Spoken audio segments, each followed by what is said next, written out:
Neurobíblia ou neurociências na Bíblia. Nós temos estudado neurociências já há muito tempo e nós conseguimos já contactar alguns pontos comuns entre as neurociências e nós acreditamos que a Bíblia, em certos aspectos, já trazia ou traz muitas coisas relacionadas à neurociência. E hoje vamos ver mais um ponto importante sobre este assunto. Para mim, professor Calazan, sempre um grande prazer tê-los a bordo. Neurociências na Bíblia.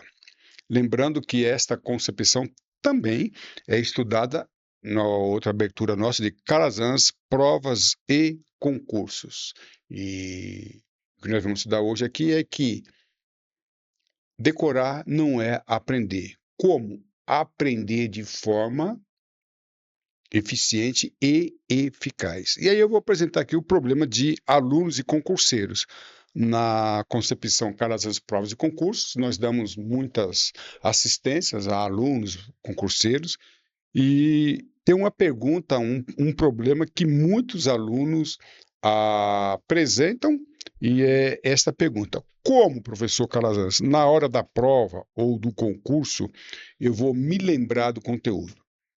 Professor Calazans, eu estou estudando agora em janeiro. A minha prova é em outubro, novembro, final do ano. Como é que eu vou, no dia da prova, me lembrar de tudo aquilo que foi ensinado e aprendido, né?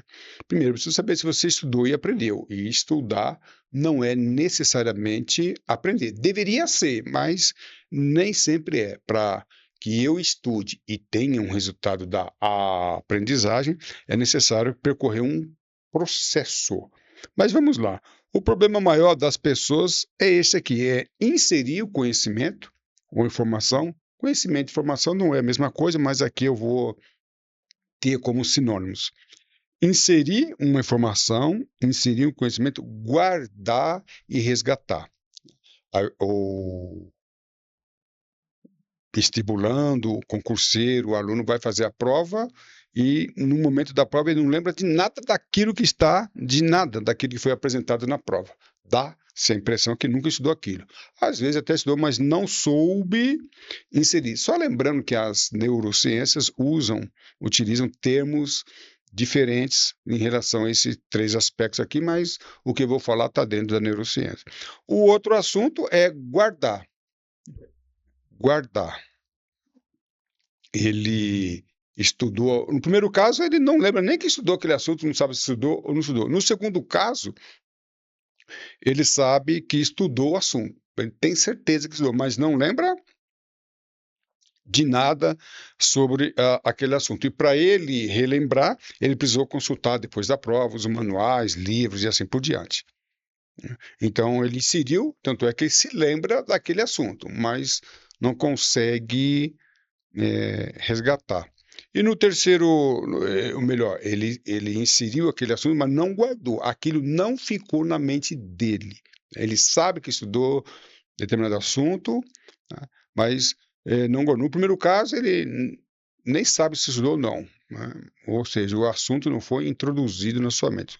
O segundo caso, ele sabe que estudou, mas não lembra de nada, e para se lembrar, tem que consultar o manual. E o terceiro caso, uma coisa muito comum, você vai fazer a prova, ou até mesmo o nome de uma pessoa, o número de um telefone, seja lá o que for, e você, na hora que você precisa, você não se lembra. Aí você vai, descansa, vai embora, 2 horas depois, um dia depois, puf, do nada aquela informação que você estava tanto buscando veio à tua mente. Ou seja, ela foi inserida, ela foi guardada, essa informação, mas você, no momento que precisava, não soube resgatar, né? Eu sempre conto a experiência de um aluno concurseiro, que ele falou: professor Calazans, no dia da prova, do concurso, eu não consegui fazer a prova, me deu um branco, eu não consegui fazer a prova, mas depois eu fiz a prova em casa, não teria apenas passado, como muito bem classificado, né? Eu falei para ele: você não soube, na hora do concurso, resgatar. Esses 3 tópicos são muito importantes e a gente vai ver como é que a Bíblia, como é que o processo que a Bíblia apresenta entre os nossos patriarcas e assim por diante. Deuteronômio 6, olha só, havia uma preocupação de que a lei, os ensinamentos fossem passados ali para o povo, né? Eu não vou também falar aqui, eu vou falar aqui povo hebreu, não vou entrar em detalhes se é israelita, israelense, aí outro detalhe. Mas vamos considerar ali o povo que muitos chamam povo de Deus e assim por diante. Então Moisés escreveu os 5 primeiros livros, Pentateuco, e havia uma preocupação não apenas da matéria, do assunto, da lei, que seria para muitos a palavra de Deus, fosse transmitida para as gerações posteriores. Eles tinham essa grande preocupação, não apenas ensinar, mas fazer com que o ensinamento permanecesse. Conforme nós vimos ali nos exemplos anteriores, muitas vezes o ensinamento, o conhecimento, a informação, ela é perdida.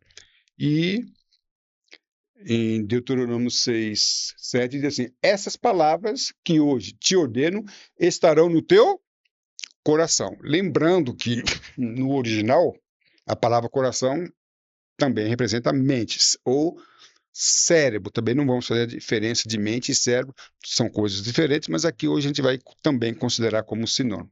Então havia uma preocupação de que aquele ensinamento ficasse, estarão. É uma ordem, estarão. Não era uma coisa que podia sair, é permanecer. Essas palavras que hoje te ordeno estarão no teu coração. E aqui ele usa uma expressão que eu acho muito interessante. Tu as inculcarás a teus filhos, né? Inculcarás. Já ficou inculcado com uma coisa? Ficar inculcado, aquilo não sai da sua cabeça. Às vezes é uma música, é uma fração, uma expressão.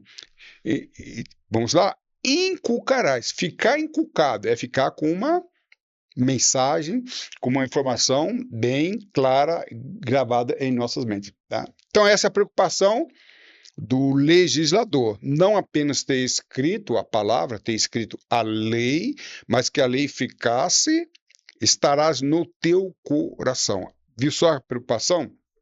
Aqui a gente vê, isso aqui já é conceitos e princípios de neurociências. Não fazer com que o ensino seja transmitido, mas fazer com que o ensino permaneça em suas cabeças. Porque eu vou falar de Brasil, né? No Brasil, nós não estudamos, normalmente, não estudamos para saber. Estudamos para fazer prova. O aluno faz prova na quinta-feira, na sexta-feira já não lembra mais nada, né? Inclusive, eu que fui professor, né? Às vezes, questões várias, você no dia da prova precisava cancelar a prova. O aluno ficava desesperado. Não, professor, não cancela, porque ele decorou tudo. No outro dia ele balança a cabeça, não tem mais nada. Se perguntar para ele, não, a prova é amanhã. Não, tinha que ser que ele decorou. Então, o aluno, ele, de uma forma geral, principalmente no ensino público no Brasil, não estuda para aprender, para que o ensinamento permaneça na sua cabeça. Ele estuda para fazer prova. Não estuda para saber. E a preocupação aqui do legislador é fazer com que o ensinamento permanecesse. Tá? E aí existe um método. Qual é o método? Vou falar um pouquinho de alguns métodos. Qual é o método para que o ensinamento não passe pela sua cabeça, mas que o ensinamento permaneça no seu cérebro? E aqui, fala aqui, ó, da palavra, né? Delas falarás assentado em tua casa, e andando, olha que coisa interessante, e andando pelo caminho, e ao deitar-se, e ao levantar-se. Tá? Aqui é fenomenal. Aqui a gente vê, ele apresenta não só o objetivo é transmitir o ensinamento. Processo maravilhoso. Colocar em prática. Tá? Esse processo de vivenciar foi excelente. Então, o legislador aqui, ele apresenta o objetivo, a finalidade e o processo. Como E eu sempre falo, nós, né, não vamos aprender qualquer assunto se não colocarmos em prática. Delas falarás assentados, andando pelo caminho, e ao deitar-se, ao levantar-se, ou seja, diuturnamente, ou seja, de dia, de noite, à tarde, é vivenciar, é colocar o ensino em prática. Mas vamos lá, né?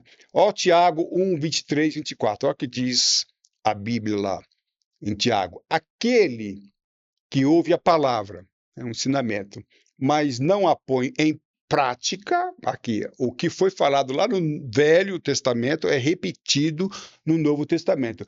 Então, colocar em prática, praticar. Se não houver a prática daquilo que foi ensinado, não há ensinamento.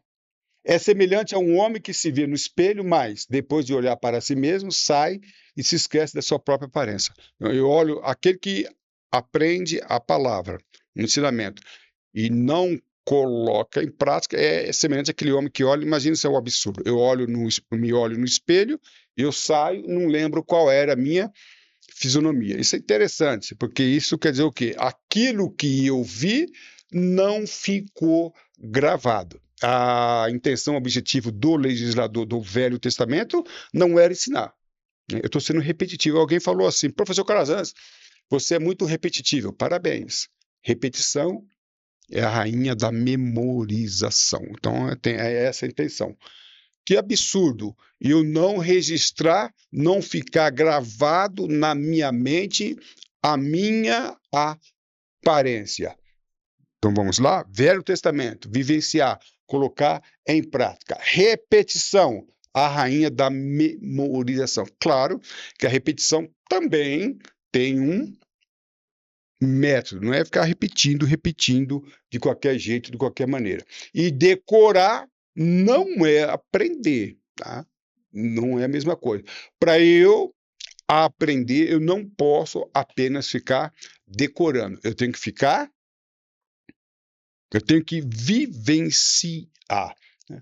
Vou dar um exemplo aqui. Quem estuda inglês não pode estudar inglês. Eu sempre falo isso, não se estuda inglês. Se você quer falar inglês fluentemente, você não pode apenas estudar inglês. Você tem que vivenciar o idioma inglês. Por exemplo, eu estou aqui na mesa, aqui é my phone, my bottle, my glasses, my airplane, my chopper ou helicopter, e assim por diante. Table, wall, ceiling.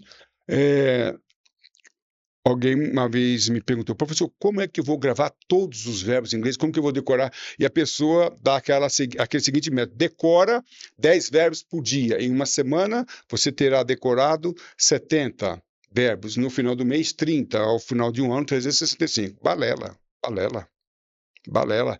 Aí o camarada pega uma lista, 10 verbos, decora. Aí semana que vem, ele aprende mais 10 vezes, esqueceu as 10 anteriores. Então vamos lá. Vivenciar. Eu levantei, como que é levantar? Get up. Tá? Eu acordei, eu me vi no espelho, miro, vou para o banheiro, brush the teeth.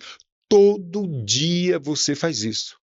Então você tem que vivenciar, colocar aquela teoria em prática. Então o que eu estou fazendo agora? Eu estou assentado à mesa, the table, this is a chair. Eu estou na rua, eu não vou ver um sinal, eu não vou ver a rua, é street, entendeu? Então eu vou ver the lights e assim por diante. Roundabout. Todo dia eu caminho para o meu trabalho. Aquilo vai chegar num ponto que vai ficar consolidado na minha mente. Isto é repetição.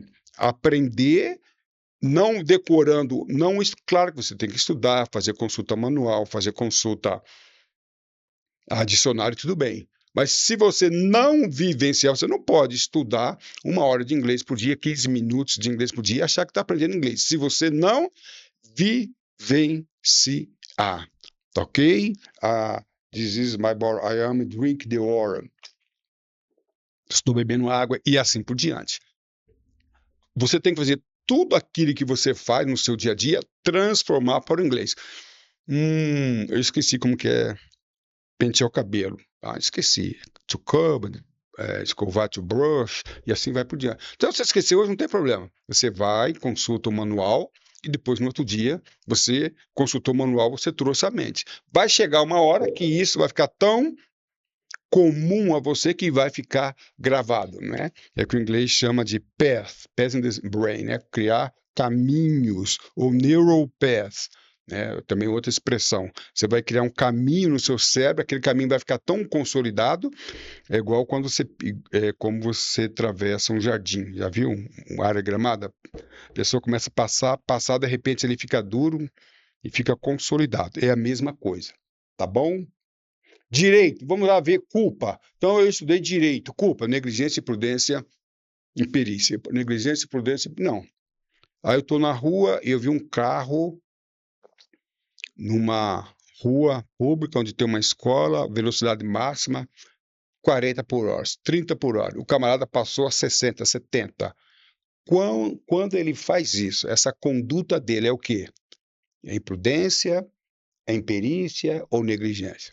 O carro se acidentou e a perícia comprovou que foi pneu careca. Então, o piloto, o dono, o proprietário, deixou de fazer a manutenção. Isso é negligência. Então, a gente consegue viver isto, né? Aí a pessoa começa a decorar direito. Começa a decorar. Eu me lembro de um caso, eu participei assistindo um concurso público para magistratura, para juiz. E na prova oral, o candidato a juiz, foi feita para ele a seguinte pergunta: você A empresta carro para B. A empresta carro para B. E B provoca um acidente com prejuízos. Quem é o responsável por ressarcir esses prejuízos? A, o proprietário que emprestou o carro, ou B, que tomou o carro emprestado? Isso é vida prática. E só lembrando que o aluno que chegou à prova oral, ele tem conhecimento, ele tem teoria. Ninguém chega à prova oral, uma das últimas fases, ou talvez a última, sem que tenha passado pelas fases anteriores. E ele não soube responder, ficou todo perdido. Então, o que nós podemos perceber é que ele tinha teoria, mas não soube colocar em prática. Então, isso é vivenciar, andando, levantando, ao sentar-se, ou seja, viver aquela experiência. Mas vamos lá, tá? Salmo 1:2. Olha o que diz Salmo. O Salmo é muito interessante, né, que fala sobre a palavra de Deus, fala sobre a lei. Antes tem o seu prazer na lei do Senhor, e na sua lei medita de dia e de noite. Ou seja, não é só de dia, não é só de noite. O que ele quer dar aqui é uma concepção que é muito importante nas neurociências, que é um ensino continuado. O ensino não pode ser momentâneo, ele é continuado. E aqui a palavra meditação, no original, são 7 variações.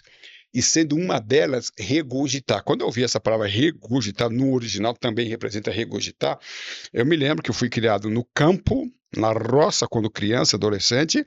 E uma coisa que me chamava a atenção era o gado, que passava a parte da manhã comendo, e depois à noite sentava e ficava ruminando, né? Que também a palavra meditar quer dizer ruminar.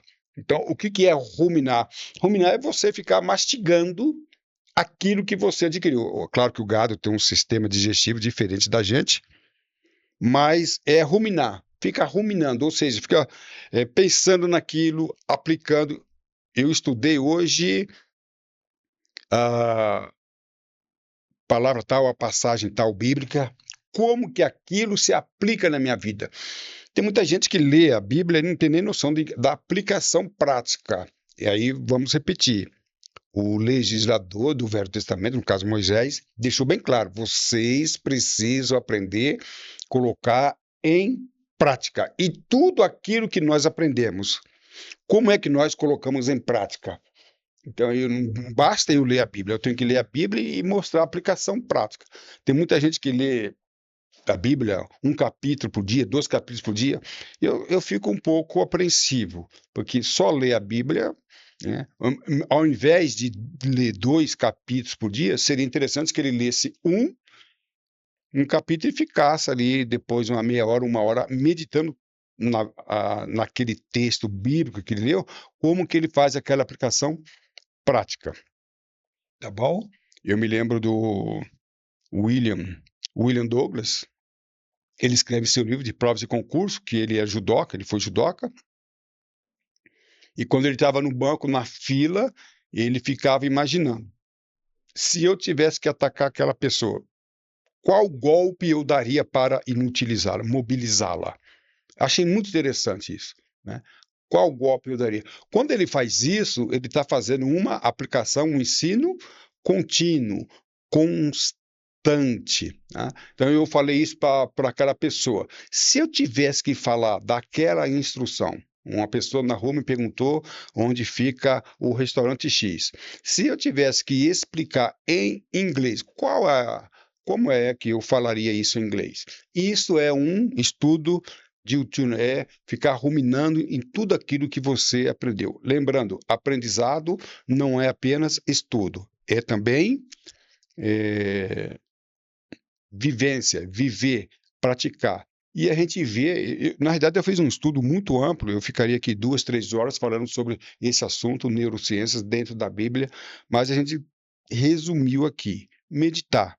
A Bíblia teve essa preocupação. Repetição, olha o professor Calazans repetindo aí, repetição, a rainha da memorização. Se você ler o livro de Reis e alguns livros de crônicas, dá essa impressão de determinada passagem que está relendo. Os 4 evangelhos é a mesma história, a história de Jesus, só que a repetição não pode ser a repetição precisa seguir um método.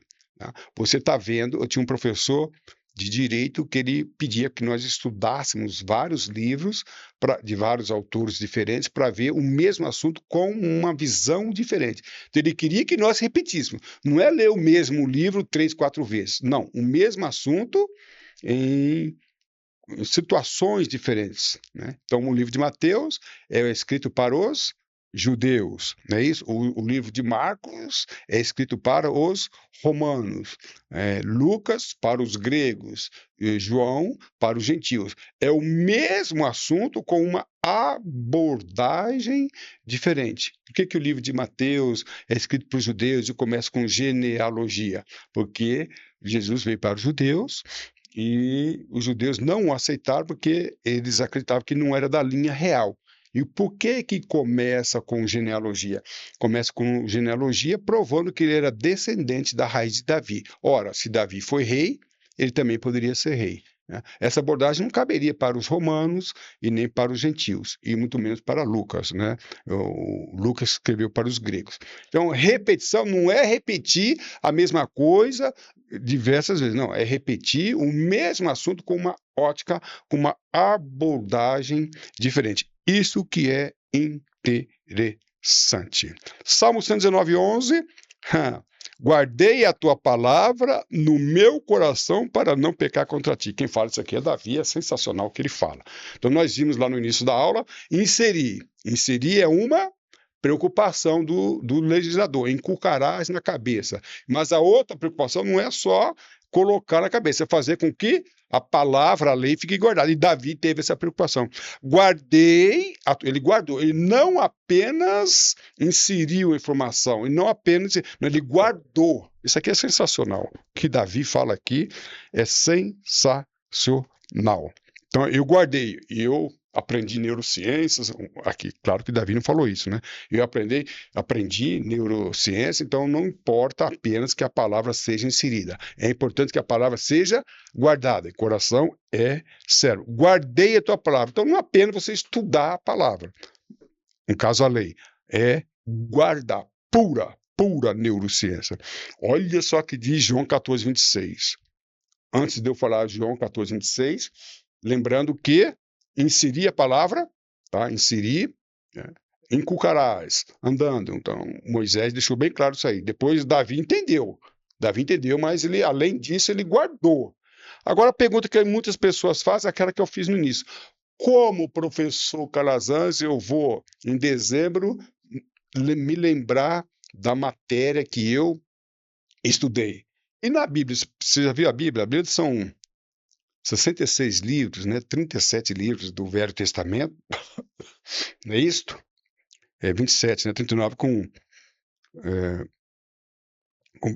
agora, deixa eu ver aqui quantos livros são. São 66 livros, né? Incluindo o Velho Testamento e o Novo Testamento. Como é que você vai gravar os 66 livros, considerando o Velho Testamento, considerando o Novo Testamento? É decorar. Eu já falei para você que se tem uma coisa que eu não gosto, é decorar. Tem gente que tem facilidade de gravar livros bíblicos, versículos, tudo bem, não tem nada de errado nisso. Mas, mais do que se decorar, é viver. Não adianta você conhecer a palavra e se não viver aquilo. Mas como é que você vai lembrar? Como você vai lembrar de tudo aquilo que é uma das preocupações do concurseiro, lembrar, depois de meses ou anos, aquela palavra? E a Bíblia, ela dá uma orientação, né? E naquele dia, mas aquele Consolador, o Espírito Santo que o Pai enviará em meu nome, esse vos ensinará todas as coisas e vos fará lembrar de tudo quanto vos tenho dito. Aqui tem dois pontos interessantes, né? Então, Jesus foi embora, partiu, conversou com os discípulos que ia embora, tudo bem. Mas ele deixou bem claro que, embora fisicamente não estaria mais presente, seria enviado o Espírito Santo Consolador, que seria, eu vou usar aqui uma expressão, seria o seu representante aqui. Fisicamente, ele não estaria mais presente, mas estaria por intermédio. E a preocupação dos discípulos, vamos ficar sozinhos, não vos deixarei órfãos, vocês não vão ficar sozinhos, vocês não vão ficar sem mim, vocês ficarão comigo por intermédio do Espírito Santo. E aí ele vos ensinará, é uma das funções. E aqui é sensacional. Opa, é tão sensacional que mudei aqui. E vos fará lembrar de tudo quanto vos tenho dito. Como é que você vai lembrar? Aqui, pessoal, a tríade, o triângulo do aprendizado: inserir, guardar e resgatar. No caso da Bíblia, o ensino bíblico, aquilo que você aprendeu, você deve guardar mediante os procedimentos, e também isso será lembrado por uma operação do Espírito Santo. Isso aqui é neurociências. Tá? Então, nós estamos acabando aqui a aula de hoje. Como é que eu decoro aí os 39, né, 66 livros da Bíblia, considerando o Velho Testamento e o Novo Testamento? Gênesis, poderia até decorar, né? Gênesis, Êxodo, Números, Levíticos, Deuteronômio, é essa a sequência? Tá? Tem gente que decora os 66 livros, não há necessidade. Eu vou dizer que tem gente que decora o Pentateuco, tá? Mas deixar bem claro, tá? Muito bem claro, os 39 livros, é isso mesmo? 39 livros do Velho Testamento, mais 27 do Novo Testamento. Eu não vejo, repito, não há nada de errado em decorar a sequência dos livros da Bíblia, né? Nada de errado nisso. Contudo, o mais importante, lembrando que decorar não é aprender. E Moisés nos deu uma excelente aula de como fazer parte desse processo do ensino-aprendizado. E nós temos uma concepção que é chamada múltiplas inteligências, inclusive até um curso com várias aulas. O múltiplas inteligências foi essa concepção, ela foi inserida na década de 80 por Howard Gardner, e é uma matéria, um assunto muito, muito importante. E quando Howard Gardner, na década de 80, fez, esse aqui foi um resultado do seu trabalho de Harvard, ele considerou também a inteligência espiritual. E ele usa uma expressão sensacional: existe essa inteligência, tá? Eu não alcancei, mas trabalhe que existe. No início foram 7 inteligências desenvolvidas e ele cita essa. E eu estou dando aqui um exemplo, inclusive a Bíblia usa essa expressão inteligência espiritual. Então eu estou dando aqui um exemplo, né, de como a inteligência espiritual ela é disciplinada na Bíblia. Repito, vou acabar a aula de hoje. Esse assunto é bem mais amplo, bem mais profundo e muito interessante. A Bíblia nos dá uma lição. E eu vou mostrar em outros episódios como é que a neurociência, uma abordagem que está muito assim em voga no Brasil, principalmente no Brasil a partir de 2009, mas tem gente, a neurociência como se fosse uma coisa nova. Não, esta é uma ciência milenar e a Bíblia já nos prova isso, tá bom? Lembrando que Calazans Provas e Concursos, nós vamos estudar esses assuntos de uma forma mais ampla, mais profunda, para que o aluno possa não apenas estudar, mas também aprender. Estudar deveria, mas não é sinônimo de aprendizagem. Tá bom? A sua atitude define a sua altitude. Voe alto, estude com o professor Calazans. Para mim, sempre um grande prazer tê-los a bordo. Um abraço e tudo de bom.